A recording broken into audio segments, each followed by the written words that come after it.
Hey guys, welcome back to the channel. Today we're going to be covering a bunch of results over the past weekend and the weekend before because I missed that one. BRO, WGP, BCS, the whole lot. So we're going to go through all the results and some interesting deck lists that we would have seen over the past 2 weeks. Obviously, you know, BRO with premium, there's a lot of decks that are, you know, pretty spicy. So we're going to have a look at those and yeah, just look at all the results over the past weekend. If you guys need any coaching, feel free to hit me up on my Metafy. Link is in the bottom right hand corner. Feel free to book a session and we can get started. If you guys haven't already, click that subscribe button for all notifications on new videos. So looking at BRO AO, so this is Asia Oceania. The top 8 was 2 Mega Colony, 2 Bermuda, 1 Nubatama, 1 Narukami, Grand Blue, and Genesis. This is kind of the start of what premium is kind of looking like with the Eradicator hit. So a lot of Mega Colonies are coming up because, you know, now that Eradicators is gone, all these other superior decks, well, superior calling decks are, you know, creeping up again, and Gridora is a pretty good pick. And I think this is something that I have denoted as well at the start of the season. The start of the season, we saw a lot of Mega Colony, and I hinted that Mega Colony will start, it will drop off mid-season, which it did, and then it's going to pick back up at the end. Then looking at the top 4, Sean Chua, a very well-known name, a well-versed player, multi-world finalist, coming first place with Shiranui. Second was Loganime or Loganime with Gridora. Julius third with Riviere, and fourth was Gashadokuro, one of my students, coming fourth with Eradicators. So very cool to see. But yeah, you know, Shiranui, one of the decks that kind of hasn't seen a lot of spotlight. But yeah, you know, taking it first place, very, very cool. Then looking at BRO EU, now this is where it's quite alarming. So 3 Bermudas where 2 of them are Eve Loop, 2 Mega Colonies, 1 Narukami, 1 Nubatama, 1 Link Joker, and you know, the fact that, you know, 25% of the top 8 are loop decks kind of is a problem, right? Then looking at the top 4, first was Highlander, second was Chaos Breaker, third was Sage with Eve Loop, and then fourth was Entropy with Gridora. Eve Loop is just, I don't know, why is it here, right? Let's just put it that way. Why is it, you know, being played? Like, why does it have to exist, right? Very unfun interaction, and the fact that Sage beat Gridora, and Gridora is actually a really bad matchup for Eve Loop. It just shows how ridiculous the deck is. Literally just sit there, pass, get to turn 4, loop the crap out of your opponent, and they literally cannot do anything against you. So yeah, that's just how it is, and unfortunately, you know, it's not banned yet, and hopefully it will be banned before Worlds. So that's EU. Then looking at NA, so NA had a little bit of a kick, I guess.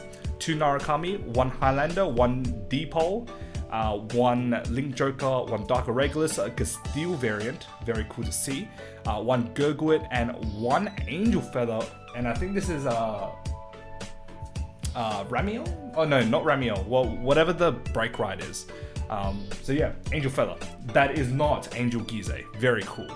And then the top 4, Seraph coming first with Eradicator, so Sweep Bank.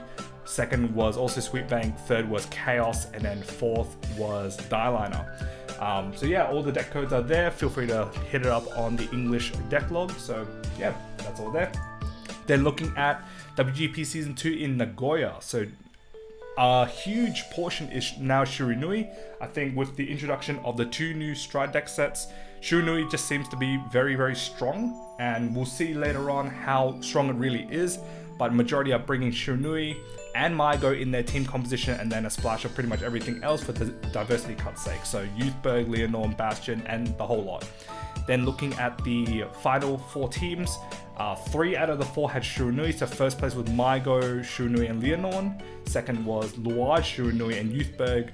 Third was Mygo, Bastion, and Youthberg. And then fourth was Jejud Ignis, Shiranui, and Youthberg. So Youthberg, one of these decks that a lot of teams bring. Shiranui, same case. Mygo, same case. So yeah, you know, once you get to the English format, these are the, you know, the topping decks to kind of look out for. Then looking at Block B, majority are Mygo, whereas this block had less Shiranui. So 12 teams brought Mygo, which is pretty ridiculous. and then, you know, a bunch of everything else, Jejul, Shiranui, Youthberg, you know, what we expect to see from all the other decks as well. Then the top 4, first was Jejul, Shiranui, and Mygo. Second was Leonor, Mygo, and Youthberg. Third was DF's team, so this had Haripin-san and one of his other teammates as well. So I think Chris was on Mygo, and then Mikazuki and Luard. Then 4th place was Fealty, is that? No, that's Herminia, Ignis, and Office Mask. So yeah, very cool to see, you know, the big dogs of this game, you know, showing results, coming 3rd place. Unfortunate, couldn't get any further than that, but very, very cool to see nonetheless. Then looking at BCS Nanjing, which is, you know, somewhere in China. 3 Shiranuis, 2 Mygo, 1 Leonor, 1 Fortia, and 1 Siana. Very interesting deck to see there. Then the top 4 dominated by Shiranui come 1st and 2nd, Leonor 3rd, and then Siana 4th place. Shiranui, again, you know, this really big deck in the standard format, so once it comes out, I think it will be quite impactful. Then looking at the Championship Deluxe in Japan, so this is where, you know, all the players who qualified for this finals came together and then played the finals. So the top 8 decks were 3 Mygo, 3 Shiranui, 1 Luard, and 1 Training Tools. And then coming 1st place was Bear with Shiranui. Again, Shiranui, a very, very strong, dominant deck from the Stride Deckset. 2nd place was Luard, just falling short. 3rd was Mygo, 4th was Training Tools. So a lot of the Mygo literally got destroyed by some of these other decks, and I think Shiranui is just one of these really, really strong decks that, you know, can just run rampant and, you know, show results straight out of the Stride Deckset. Very cool to see. Now jumping towards this weekend, so this is BCS Melbourne Standard, so 2 Orphis and then 1 of everything else. So Minerva, Greedon, Bastion, Eva, Magnolia Mask, and Hero. Then the 1st was taken by Office Mask, 2nd was Dianos, which is Hero, 3rd was Minerva, and 4th was Magnolia Mask. Very, very interesting results. So we're just going to look at the Heroes list. I actually have no idea what this deck does. I just know that it like sets a base, scouts some stuff, and then calls some stuff. I guess this like searches for an order and then add it to hand, so you search for the base order, and then Dianos just does what it does, right? Obviously has the new PR that came out in the shop tournament promo pack. So yeah, very cool deck. We haven't seen Hero top at all. So yeah, new innovation. And then Magnolia Mask. So this deck is actually pretty scary.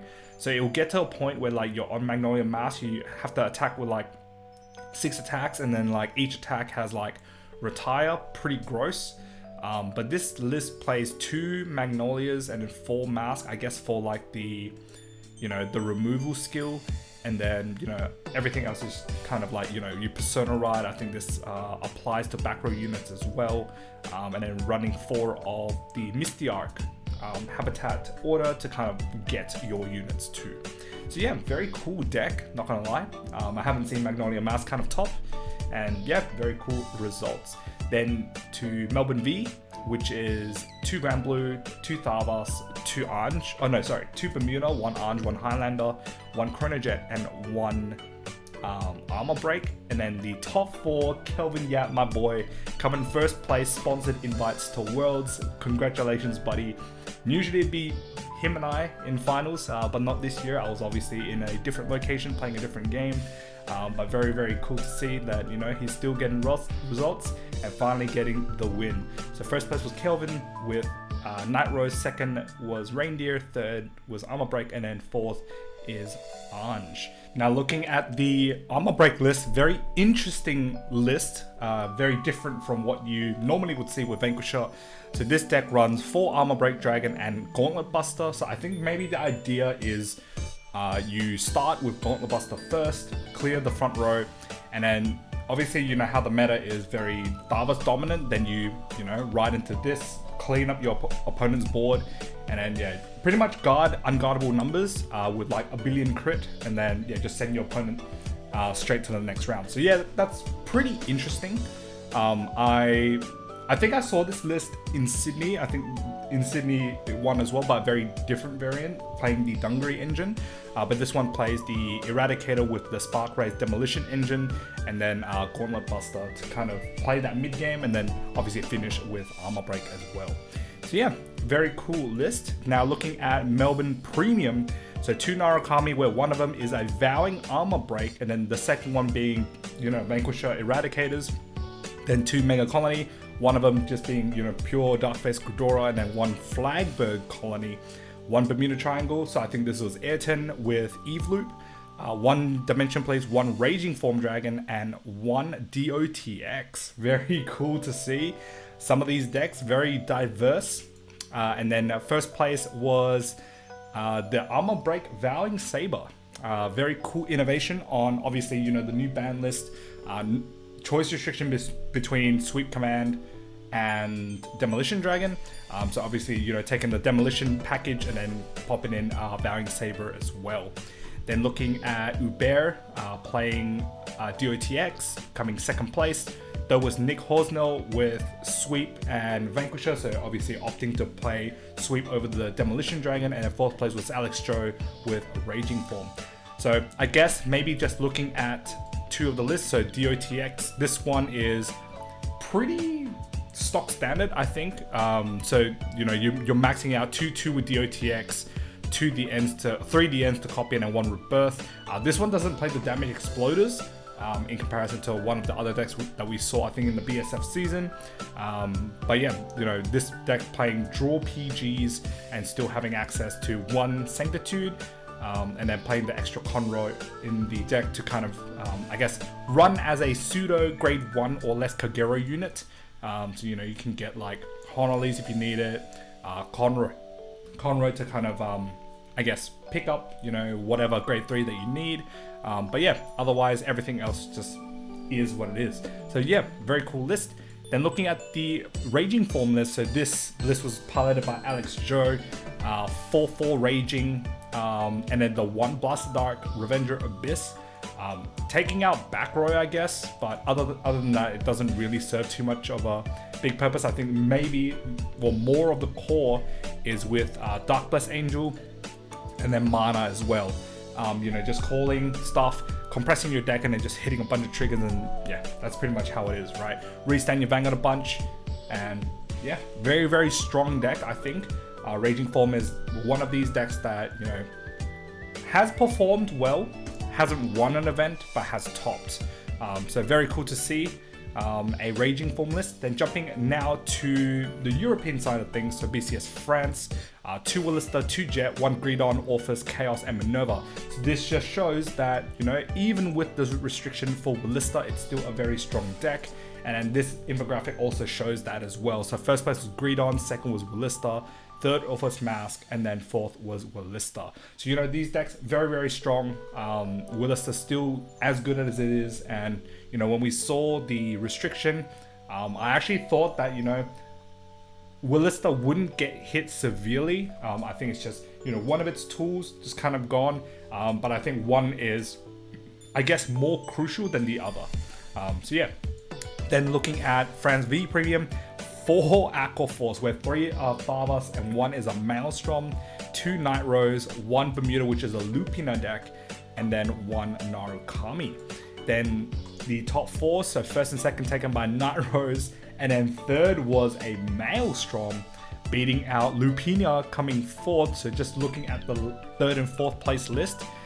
So Maelstrom, I think, you know, if you're riding into Glory, sometimes you can just scam wins because your opponent literally can't guard anything because everything has to be guarded with 1 card.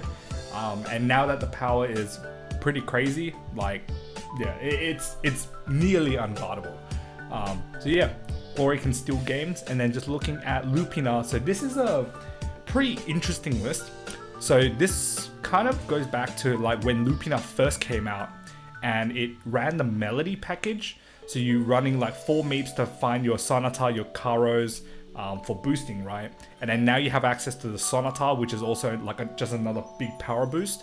So you just flood your board with like Melody units and just hit for a brick. And then because now you have force markers on each of your circles, right? You're restanding all your Melody units as well. So yeah, very cool deck. You know, this deck was kind of overshadowed ages ago, but now, you know, coming back, Lupina Melody, very cool to see. And then looking at France Premium, this is actually a pretty good indication of what Premium is all about at the moment, right? So 3 Mega Colony, where 2 of them is Gridora, 1 is Flagberg, 2 Night Rose, 1 Neonectar, 1 Gear Chronicle, and 1 Nubatama. Then looking at the top 4, so first place was taken by Flagberg Colony. Kind of expected if you're playing Night Rose in the final, so Night Rose obviously coming second. Pretty bad matchup for Night Rose, and then third place was Gridora taking it over Neonectar. I think Neonectar was J as well. Again, a pretty bad matchup for Neonectar because obviously you can't superior call stuff, right? But nonetheless, like this is kind of like the landscape at the moment. Obviously, touch in with like Eradicators and you know Shiranui, maybe Chaos somewhere in there. So yeah, you know, very good format if you just get rid of Minotaur, right? Minotaur, get out, and pretty much Premium is a very good landscape at the moment. So yeah, very cool to see that, and then obviously congratulations to all the players making it to the World Finals. Then moving to WGP Season 4 Malaysia, so this one, pretty interesting top 4, I gotta say, but we'll get to that. 2 Youthberg, 2 Leonor, 2 Luard, 1 Leonor, 1 Jujul, 1 Orphis, 1 Prism. Prism is like one of this deck, like, you know, it came out but hasn't really made a big impact until now, right? First place was Prism. This was piloted by Madayuan, so congratulations. I think he's beasting at the season, if I'm not mistaken. Like, he's been winning BCS. He won WGP Season 4 Malaysia. He's been playing and topping in Bahasa as well. Very, very strong player. Yeah, very seasoned player, let's just say. Taking the win over Luard, coming second. Third was Youthberg, and the fourth was Jujul Ignis. So, you know, this is kind of the landscape that you expect to see. Obviously, maybe not the Prism. Prism is, I guess, something that kind of gets overshadowed by everything else. But yeah, Shiranui to add to the picture as well. Then jumping to Taipei, having their Season 4 for WGP. The top 8 had 2 Youthberg, 1 Shiranui, Leonor, Prism, Chronojet, Messiah, and Fortier. Then the top 4, first place was taken by Leonor, second was Shiranui, third was the Fortier, and fourth is Messiah. Fortier, we saw a little bit of it when it first came out, but not so much afterwards. And I think now that, you know, the meta is so diverse, you can kind of play like all these mid-range-ish decks. So, you know, not super tier 1 decks like, you know, Shiranui, your Luards, your Mygos. You can play like 1 tier under and still be fine. But obviously, you know, if you don't run into Mygo and, you know, you're having a really good tournament report day, then, you know, you're winning with 4 tier. But yeah, very, very cool to see, you know, still that a lot of these decks, despite having Shiranui, Luard in the meta now, along with, you know, Youthberg, Mygo, and like all these big boy decks, all of these other, you know, lesser popular decks are, you know, topping as well. And that's pretty much all the results we have over the last 2 weekends. Sorry for not covering the previous week, but, you know, this is a big video for you guys. Just kind of seeing how the landscape is evolving, and obviously, you know, more interesting results this weekend because the premium format has kind of shifted a little bit, but nonetheless hasn't really changed much. Eradicators just got hit a little bit just to kind of like ease things down, but otherwise very, very cool to see. If you guys like this video, pop a like, comment down below what you guys think of all the results that we covered in this video. If you guys you know, had some certain results that you guys liked, like for me, it was a lot of the Shiranuis for standard, and then obviously, you know, the Raging Form for premium, and some of the other little nitty gritty stuff like the Dianos and the Magnolia. Very, very cool to see those decks. Yeah, comment down below what you guys think of those. If you guys haven't already, click that subscribe button, and I'll see you guys in the next video. Peace.